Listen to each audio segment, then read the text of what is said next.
An explorer is Scriptdebugger's way of showing you an AppleScript value. Explorers appear in many places in Scriptdebugger's interface, and I'll get to that later. But right now, let's actually examine an explorer, and for our example, we'll use the result. I'll use the result pane. Let's run this script and examine the result. Notice the buttons at the upper right of this explorer, giving you different views of this value. Source view is always the value as it would be expressed in the AppleScript language. This value is a string, so we see it delimited by double quotes. In best view, a string is shown without the quotes. Let's try another kind of value. I'll run this script. The result is an alias. In source view, the alias is shown as an alias specifier, the word alias followed by a path name string. In best view, we can see information about this file in three ways: as an old-fashioned AppleScript path name string, as a new-fashioned Unix string, and as the Finder would describe it. Moreover, since this is an object on disk, I can reveal it in the Finder, and I can use Quick Look on the file. This is a sound file, so if I quick look it, I'll hear the sound of the file being played.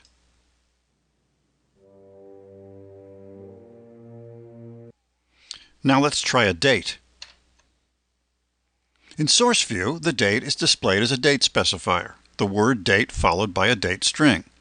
In best view, we see a date chooser. Next, we'll try a list. In source view, the list is a literal AppleScript list, curly braces surrounding the items of the list separated by commas. The items of the list here are strings, so each string is delimited by double quotes.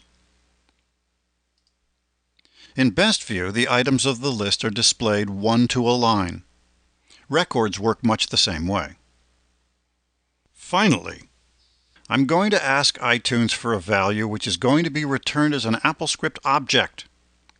An object is a thing in the AppleScript world belonging to the application itself. In accordance with the application's object model, it may have elements and properties. Let's try it. In source view, what we see is the description supplied in the AppleScript language of this object. This is the reference that's handed back to you by the target application. Now let's look at best view. Wow, what's this? Scriptdebugger has taken that reference that we saw in source view and has turned right around and gone back to the targeted application, and using its knowledge of the object model has asked about all the elements and properties of that particular object. For each property, we see the name of the property and its value. A playlist has an ID property, and the ID of this playlist is 94. This playlist's name is library. This is iTunes, and so things have persistent IDs. Here's the persistent ID. At the top are this object's elements. These elements are in collections. This playlist has 10 file tracks and 10 tracks. They're actually the same tracks. That's how iTunes works. I'm sure you're used to this if you tried to script iTunes. Let's open the triangle for the tracks collection. Now we're shown a list of the individual tracks. Each track is identified according to a certain kind of element specifier. Here, the tracks are identified by name. You can see the elements of a collection referred to by a different element specifier by using this little pop-up menu. Here, we see the tracks referred to by index number. Here we see the tracks referred to by ID.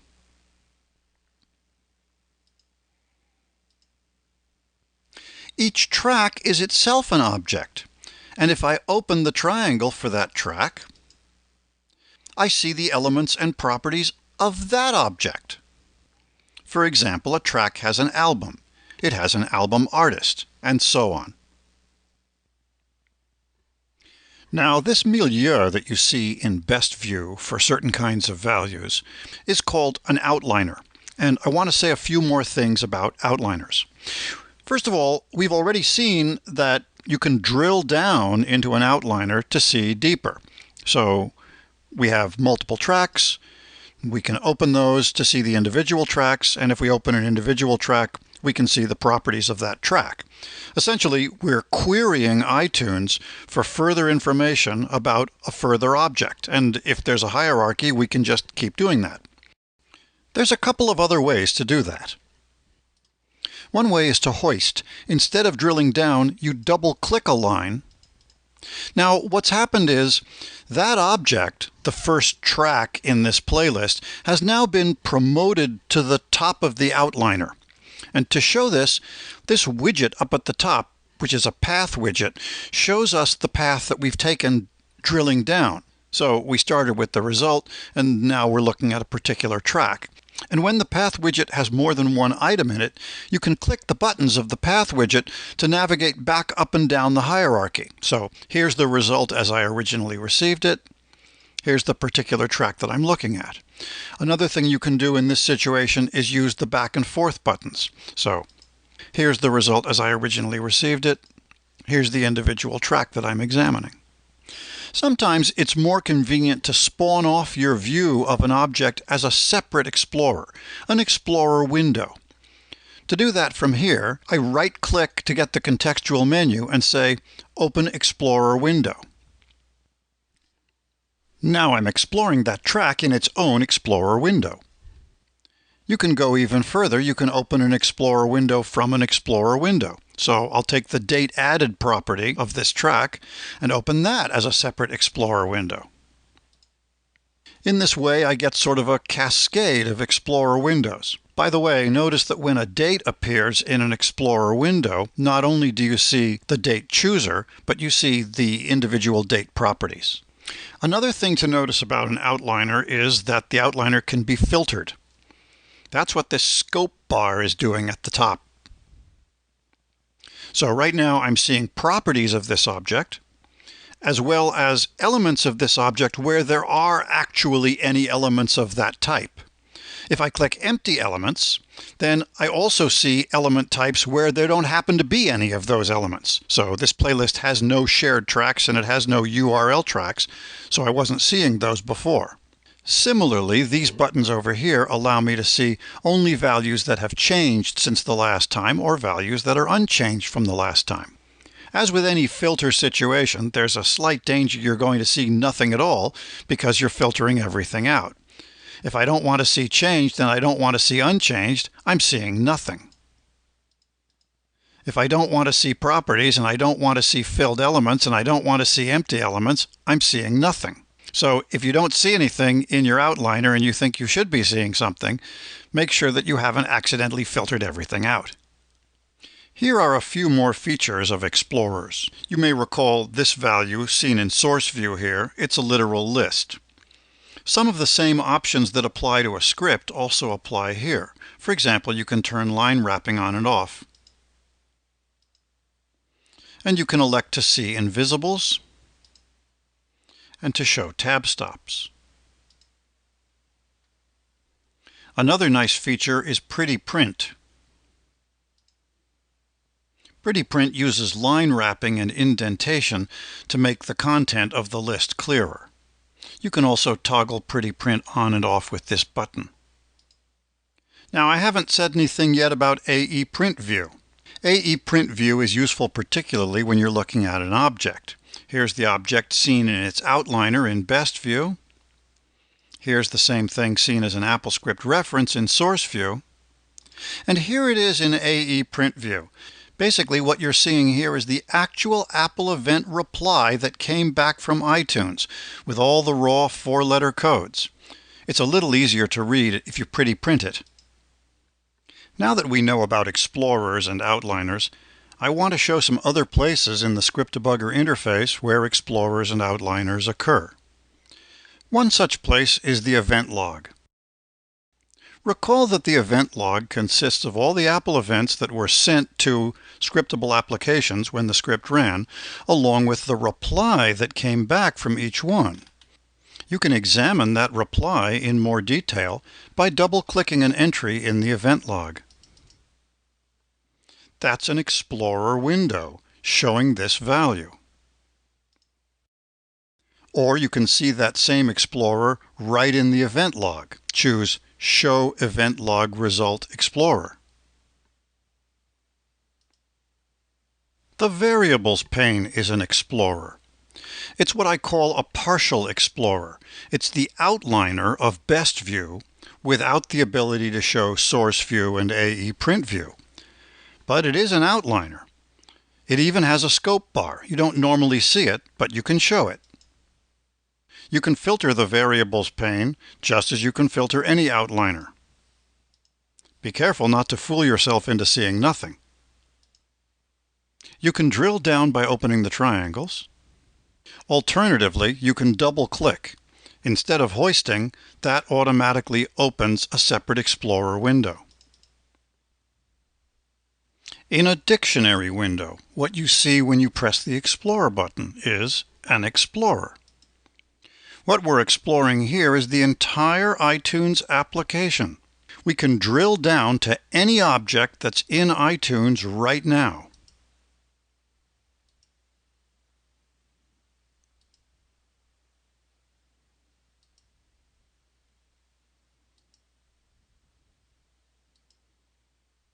Naturally, we can also hoist by double-clicking.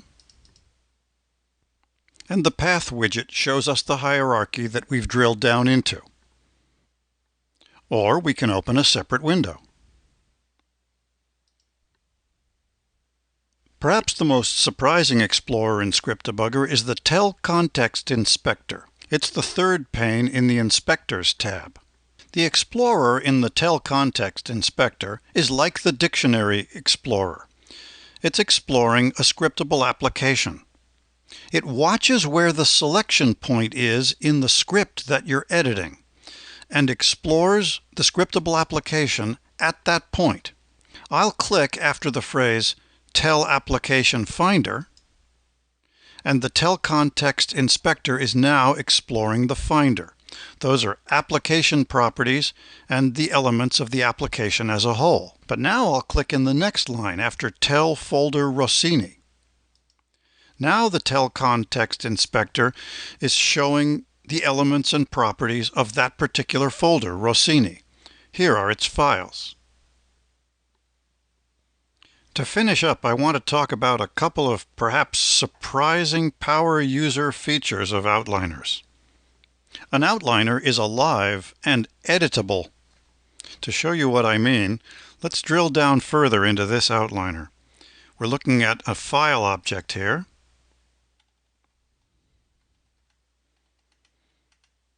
It has a name property.